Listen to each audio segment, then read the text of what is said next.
This is the Fix Your Sciatica podcast. So, you've been diagnosed or been dealing with sciatica pain for at least a week. You finally go see a doctor and they confirm that it is in fact sciatica pain and actually recommend that you go to physical therapy. So, you call your local insurance-based clinic only to find out that it's a 4-week long wait unless you take time off of work to see them. But then you go the cash-based route and can be seen actually within the next 48 hours, but you have to pay over $200 a visit, and they can't quite tell you how long it's going to take to recover from this pain. You're not alone, and this occurrence actually happens quite often. In the world of sciatica pain, or even just pain management itself, we are often battling with the concept of both time and money, which isn't that the main problem with many of our life issues? So, do you have time to wait, or are you able to afford such expensive services? Well, there's also a ton of free and lower cost options out there, lower cost programs that are out there, endless YouTube videos, podcasts just like this one, and even stretches and exercises that are designed to help you out. But as you may have learned through listening to this podcast and even just trying to manage your own pain, sciatica pain management is going to be patient dependent and not diagnosis dependent. And what that truly means is that what works for the person next to you is not going to necessarily work for you at all and might actually make you feel even worse. An example that I actually just saw the other day was that one patient was dealing with sciatica pain that actually responded positively with backward bends, also known as Cobra press-ups or Mackenzie press-ups. But then the next client that I saw who actually had the same symptom presentation actually got significantly worse with back bends, but had a complete resolution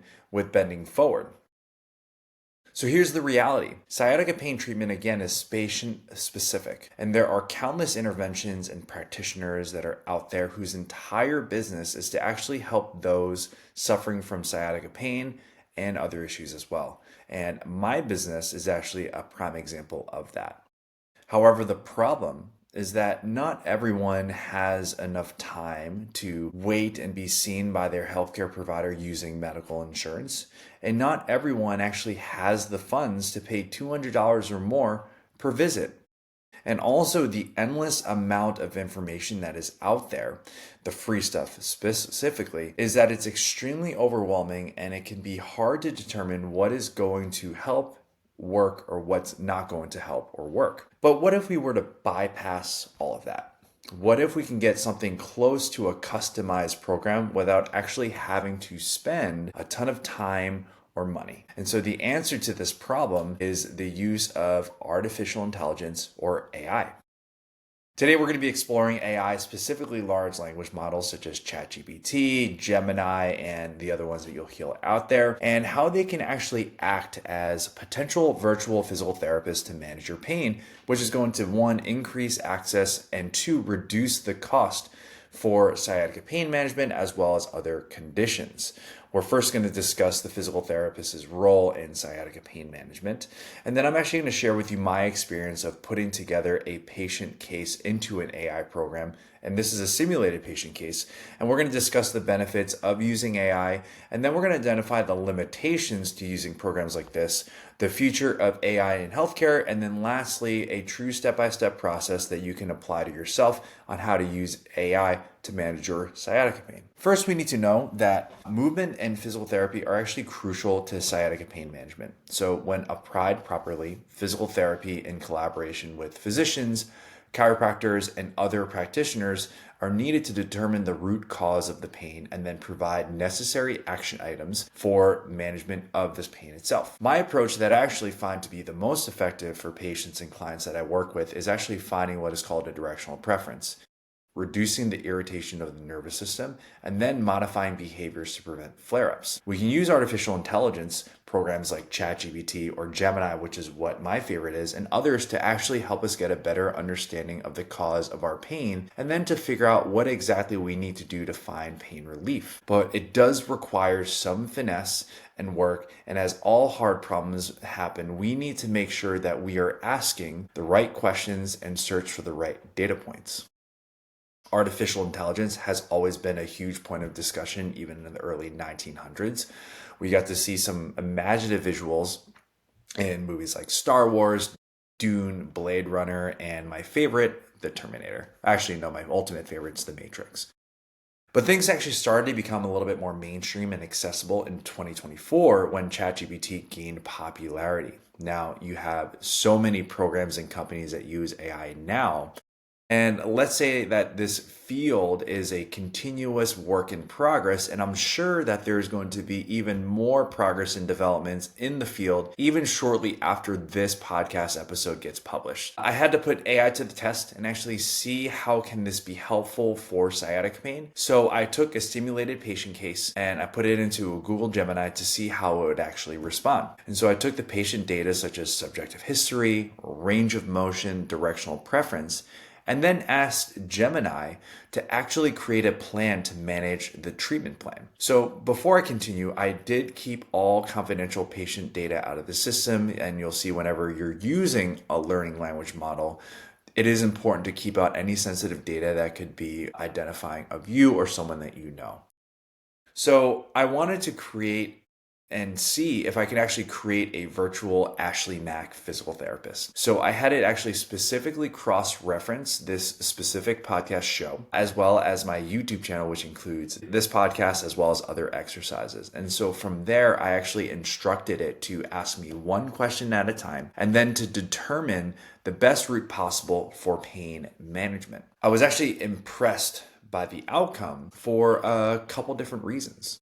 Number one, Gemini showed me its actual thinking process, which as a physical therapist, it is important to be able to see where are they getting this information or how did they come to these conclusions. One of the big concerns with AI is the fact that people find that AI has a tendency to create imaginary patterns and they call it hallucinations. And in my opinion, these hallucinations are not any different compared to the ways that we as humans try to find patterns across data points as well. And that's a whole different conversation down the road. Two, it actually made changes based on the information that I provided to Gemini and if it got the information correct. And if the information was incorrect, that would actually just reply, I meant X, Y, and Z. And then it would actually make the changes. From there, it actually provided a very clear guided plan for recovery. And then better yet, it actually did prompt me to check in after a few days to actually measure progress and then make the necessary changes. And the exercises, stretches, and recommendations were actually all very appropriate for the specific patient scenario. And interestingly enough, they were actually in line with the stretches and exercises that I actually provide for this patient scenario as well. So I pointed out what I already knew as a physical therapist, and this was actually it was very fantastic. And so the main points that I actually believe that made this such a success was that it was a step-by-step process. And so most clinicians will say, oh, well, you have sciatica, do these 13 different exercises in a row, and then having you coming back session after session with little to no progress. So a step-by-step process actually will give the provider an opportunity to do exactly what I described before, understanding the root cause of pain and focusing on specifically pain relief. And I've said this multiple times throughout this show and my other videos. When you are in an active state of pain, every action should actually be focusing on relieving that pain before you do anything else. The next part that I actually found really helpful was that the program was focusing on identifying the factors that improved the pain as well as the factors that worsened the pain. From there, it actually determined what stretches or exercises were needed to focus on pain relief, but also modifications to avoid flare-ups. And what was particularly important during this interaction was that I had to be very clear on what was being said to the program. There was a point in time when either I mistyped or the program misunderstood and provided an incorrect recommendation. And when that happened, I actually had to clarify what I truly meant. And so the example I was using was when the program thought that arching was helpful, but that slouching was the more relieving position. And the reality in this scenario was that we humans also make mistakes as well. And so do programs, and we call them bugs because programs are actually developed by humans, and so it kind of looks and travels into that progression. So being the human, providing the clearest data is just as important as the computer program providing accurate information from its archives. From that information, the program was actually able to determine the directional preference, which then identified how can pain relief be possible. In this case, the focus was actually on gentle flexion or flattening of the lumbar spine. And after I said yes, understood, it moved into talking specifically about lifestyle and movement modifications to maximize long-term benefits of both the stretches and exercises and to prevent flare-ups. What I found to be the most powerful point from this experience was that it just wasn't a static interaction.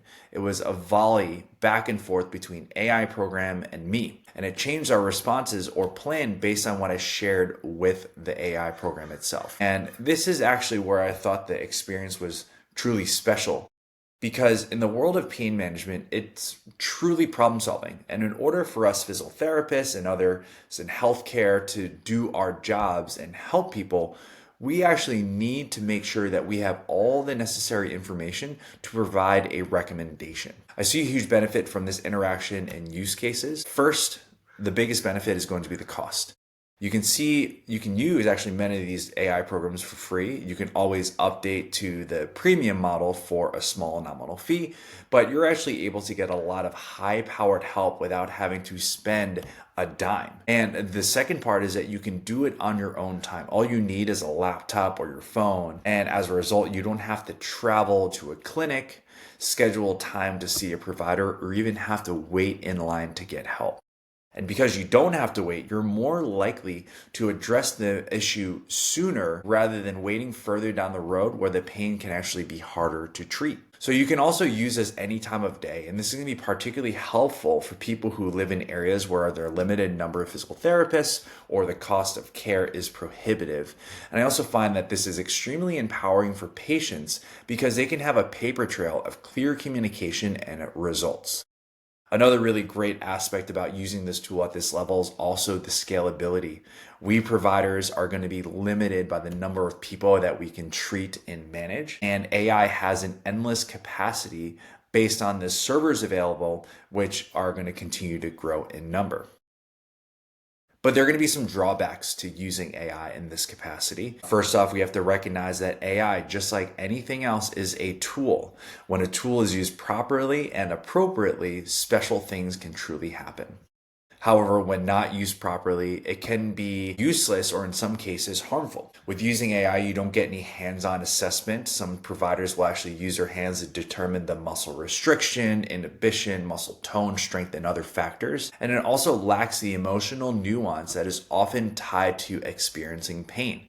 So a human being is actually able to detect that better than a robot. And lastly, it's often user dependent, meaning that there needs to be a baseline level of medical literacy or understanding of the medical condition that the patient is experiencing to get the full use of it. It's also important to make sure that medical red flags are ruled out as well. We need to make sure that your pain is in fact due to a musculoskeletal system and is not something what we call sinister, which is why it's also important to get assessed by a physician to rule that. What medical literacy also truly means is the patient's ability to fully communicate the history of their illness or pain. So what that means is patients and listeners, I actually challenge you to try your hardest and elaborate on your pain journey. And examples of this would look like speak more on what you mean by when things are feeling fine. Because when I hear the word fine, I interpret that as there's no pain when you're doing that activity.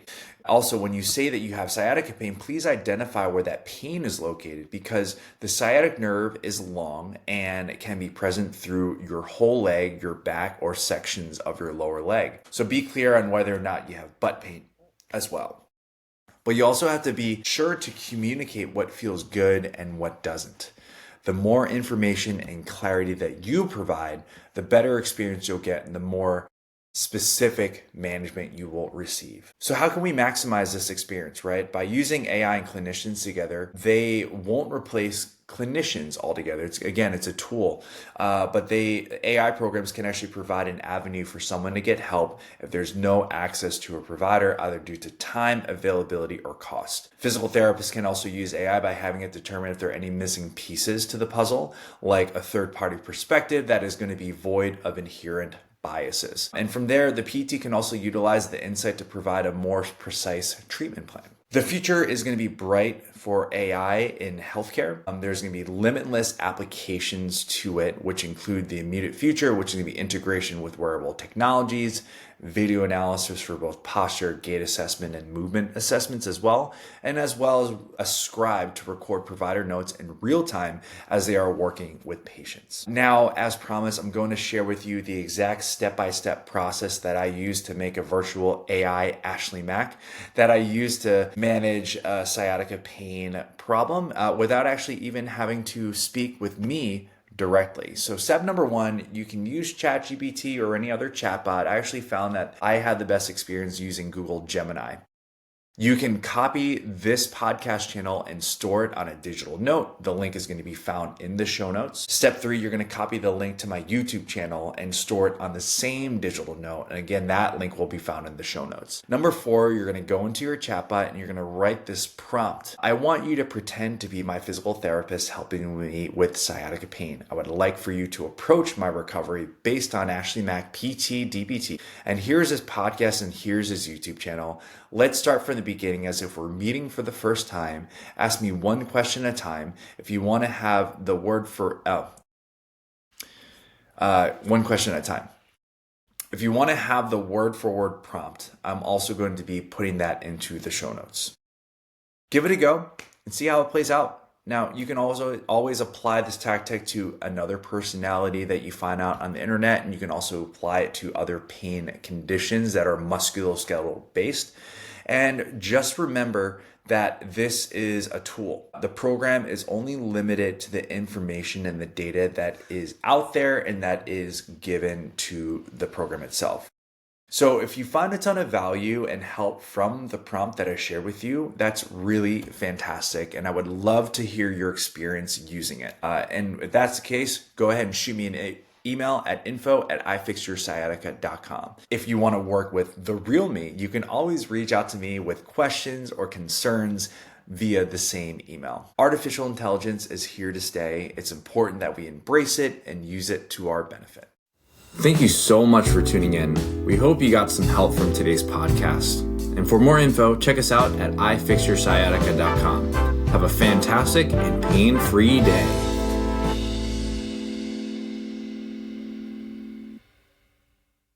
No patient-therapist relationship is formed by listening to this podcast.